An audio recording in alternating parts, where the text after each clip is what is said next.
สวัสดียินดีต้อนรับเข้าสู่วิดีโอเทรนนิงฟรีจาก iTech Lang System วิดีโอนี้จะนำเสนอขั้นตอนการเซตอัพ pfSense ซึ่งเป็นฟรีไฟร์วอลจาก Linux ตระกูล PBSD เนาะก่อนอื่นหมดขั้นตอนก่อนจะสิ่งสำคัญในการเซตอัพ pfSense ก็คือเราจะต้องทำการ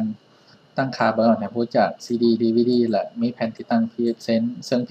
แผ่นติดตั้ง pfSense นั้นสามารถเข้ามาดาวน์โหลดได้จาก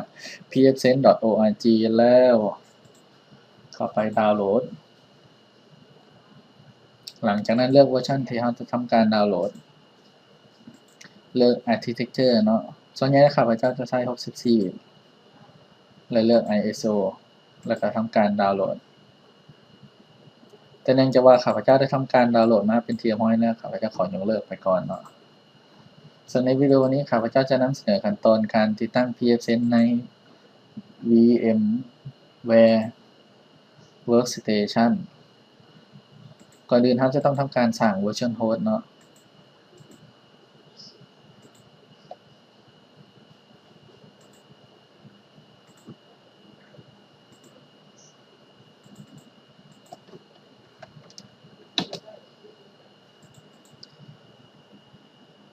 ISO ที่เราดาวน์โหลดมาก็เลือกดาวน์โหลดจากเลือกติดตั้งจากISO กด Next เลือกLinux อยู่ในนี่มี pfSense บ่อยู่ในนี่บ่มี pfSense เนาะแต่เราสามารถเลือก Linux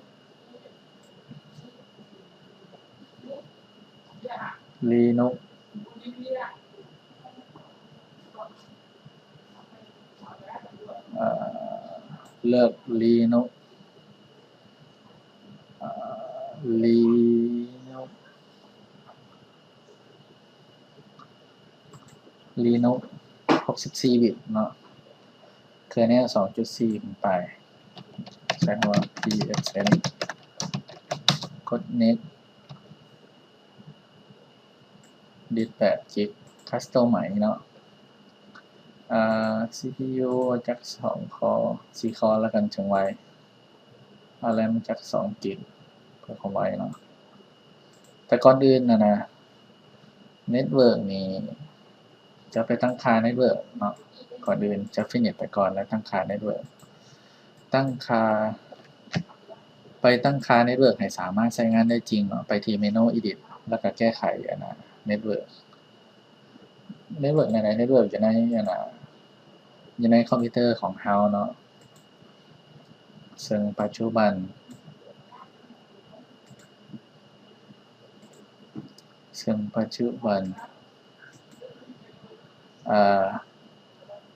มีทั้ง Bit มีทั้งHost Only แล้วก็ Net เนาะซึ่งข้าพเจ้าจะทำการเลือกออกให้หมดเลยเนาะไปเลือก Bit เลือกก่อนแล้วแอดใหม่ VM0 เนาะ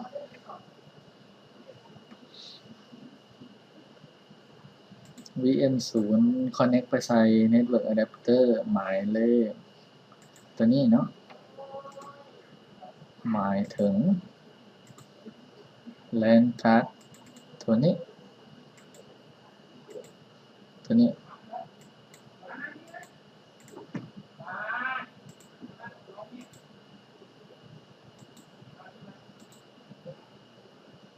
VM1 เนาะเลือ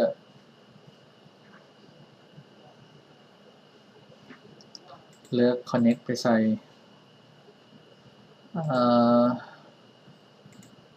เราจะเลือก Connect ไปใส่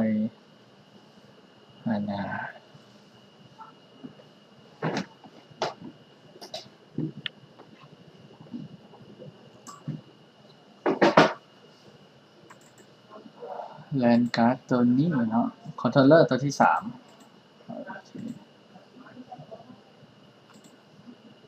เป็นอย่างจริงเห็นไหมนี่เพราะว่า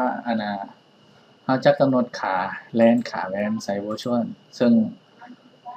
เมื่อกำหนดแล้วก็จะสามารถใช้งานได้จริงเนาะกด Apply กดโอเค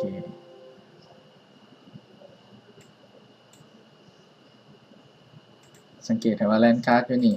ตัวที่เป็น ของ VMware ก็จะหายไปเนาะเหลือแต่ของ VirtualBox แล้วก็ของของ Casper เนาะสองตัวนี้ปาไว้ก่อนบ่เกี่ยวข้องกับแบบนี้เนาะแล้วเฮามาแก้ไข Virtual Host เนาะเลือก Bridge Connect Current ใบที่1เราเลือก Connect ไปที่ตัวนี้เนาะตัวที่2เราแมส LAN card ใบที่2เลือก Bit Connect ไปที่ VM หมายเลข1โอเคเมื่อสร้าง Virtual Host เป็นที่เรียบร้อยแล้วก็ทำการ Start Virtual Machine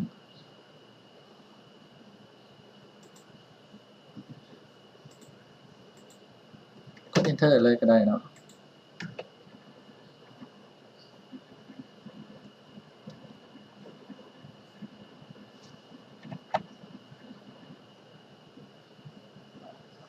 นี่จะรอให้กระบวนการมันบูตครับไปเรื่อยๆเนาะ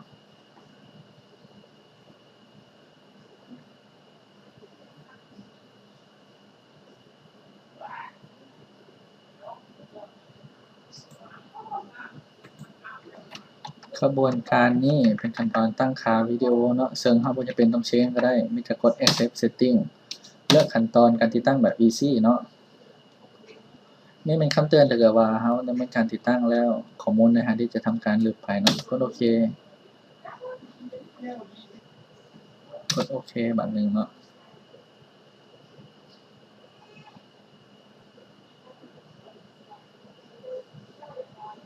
วันนี้ขั้นตอนการใช้งานถือว่าสำเร็จเป็นที่เรียบร้อยแล้วเนาะกดโอเคบัดหนึ่งเพื่อทำการรีบูต PFSense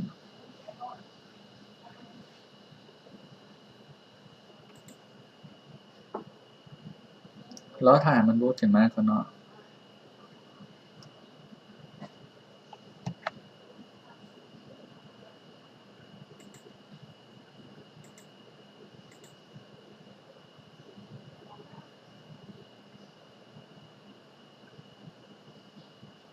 PFSense ถือว่าเป็น Firewall ตัวหนึ่งที่ฟรีเนาะแต่ถ้าตัวเวอร์ชันที่บ่แม่นฟรีก็จะมีเป็นบล็อกหรือเป็นเหมือนเซิร์ฟเวอร์ออกมาให้ซึ่งเหมาะสำหรับการใช้งานองค์กรขนาดน้อยแล้วก็องค์กรขนาดใหญ่มาฮอดหน้าตานี้ถือว่าขั้นตอนการใช้งาน PFSense ถือว่าแล้วสำเร็จเป็นที่เรียบร้อยหมายเลข IP default สำหรับ access เข้าไป config PFSense ก็คือ 192.168.1.1/24 เนาะขาแว่นตัวนี้เฮา connect ของเน็ตเป็นที่เรียบร้อยแล้วเนาะเฮามาทดสอบเบิ่งว่า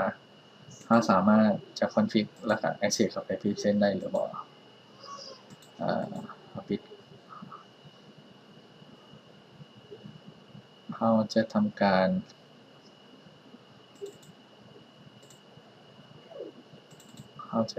บ่ออกเน็ตผ่านขานี่เนาะจะตั้งค่า IP หยังไปแปลกๆก่อนก็ได้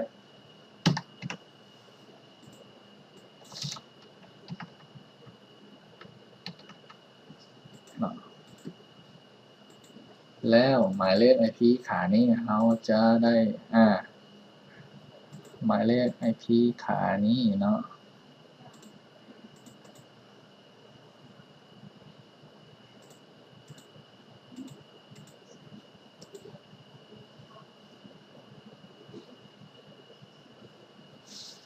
เราจะต้องได้หมายเลข IP DHCP จาก PFSense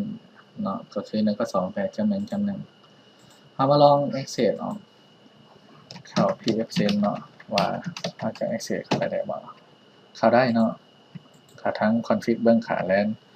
username default ของ PFSense ก็คือ username admin password คือ PFSense เนาะกด next ไปเรื่อยๆอันนี้ตั้งค่าโฮสต์เราตั้งค่าที่หลังก็ได้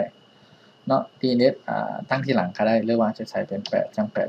ของ Google เนาะกด next how getting เราตั้งค่า PFSense firewall อยู่ที่ประเทศลาวเนาะอยู่เอเชียเพราะฉะนั้น time zone ควรจะเป็นเอเชียแล้วตามด้วยเวียงเทียนเนาะเวียงจันทน์WAN เลือก DHCP ถือว่าถูกต้องแล้วเนาะกด next ไป local IP address หรือว่าหมายเลข IP gateway ของเรา192.1.1ถูกต้องแล้วเนาะ อันนี้เป็นรหัสตัวใหม่ซึ่งแนะนำว่าการตั้งรหัสควรจะประกอบมีตัวพิมพ์น้อยตัวพิมพ์ใหญ่มีตัวเลขเนาะหรือว่ามีสัญลักษณ์นำเพราะนี่ขั้นตอนการตั้งค่า PFSense ถือว่าแล้ว ติดตั้งแล้วก็ตั้งค่า PFSense ว่าสำเร็จเป็นที่เรียบร้อย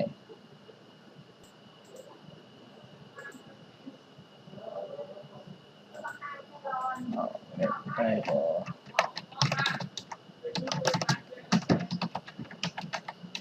เอาปิ้งขาเก็บไว้เห็นเนาะปิ้ง DNS เห็นบ่ปิ้ง DNS เห็นออกเน็ตได้ออกเน็ตได้เนาะแต่ว่าช้าอย่างจังหน่อยมาเฮานี่ขั้นตอนการติดตั้ง PFSense ถือว่าแล้วสำเร็จเป็นที่เรียบร้อยเนาะวิดีโอต่อไปจะมาเว้าถึงคุณลักษณะทั่วไปของ PFSense แล้วก็เอามาเว้าถึงการสร้าง VLAN ใน PFSense